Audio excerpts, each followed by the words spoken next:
I tell you, if you have a problem figuring out whether you're for me or Trump, then you ain't black.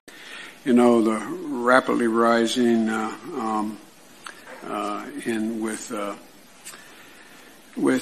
don't know. Climate change affects every single solitary one of us. But too often, the brunt falls disproportionately on communities of color, exacerbating the need for environmental justice. Sorry, as a bug. Speaking of the environment. Oh, no, we need teachers. My wife is a full-time teacher, taught all during when we were vice president. But if Donald Trump is reelected. So people are figuring out there's not a damn thing we can do that we set our mind to that we can't get done. The single most stressed I was asked to speak to the American Psychiatric Association, to go over to the University of London and speak to the World Psychiatric Association. We provide efficiency for appliances.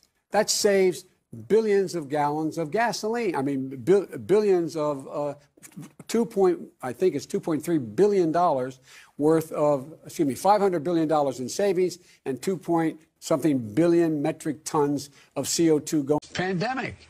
The pandemic is that the president has no intercourse whatsoever with the rest of the world on dealing with these things. Not those of us running for president alone, not just activists like you. The reason I did what I'm doing is because there's an invasion of Hispanics. And what they call the moonshot, dealing with cancer. And something after that set up the Biden Cancer Initiative. And here's the point. My wife, who is a teacher, she's teaching now. She's back in the classroom at a community college where she teaches in Northern Virginia. As well as addiction recovery. And so one of the things that, and by the way, this whole notion of dealing with the idea that, look, more vets, because if you could take care, if you were a quartermaster, you can sure in hell take care of running a, department store thing, where in the second floor of the ladies' department or whatever, you know what I mean?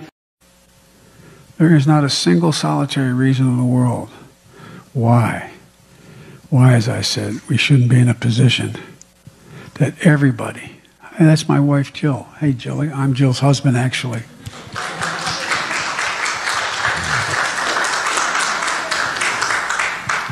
But I guess I should cut to the chase here. We're in a... I mean, but I mean, it's not about, I know you're supporting by saying booing, but look, here's the deal. You don't have here in Miami, in Florida.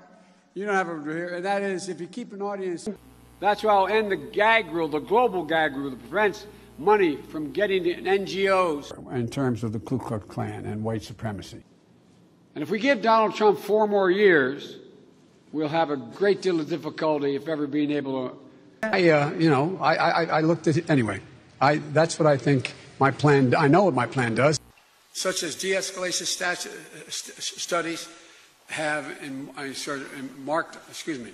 There to fertilizer and water tables. That's a different thing. In the United States, in my state of Delaware, we have a $4 billion industry, chicken and poultry, and all the manure, quite frankly, that is a consequence of chickens. And so it's polluting the Chesapeake Bay. What we found out, we've invested a lot of money, we found out you can pelletize this and take out the methane, so you're in a position where you can use that fertilizer without the damage that was being done before. The same way with horse manure and cow manure and pig manure. And we can create thousands of jobs in rural America as a consequence of setting up these small industries within communities. We have this notion that somehow if you're poor, you cannot do it. Poor kids are just as bright and just as talented as white kids. What will your administration do to help them, give them that chance? Thank you. Let's move it up here. There used to be a basic bargain in this country. Workers shared in the wealth their work helped create. And And in addition to that, we have to make sure that we are in a position that we are. Well, let me go to the second thing. I've spoken enough of that.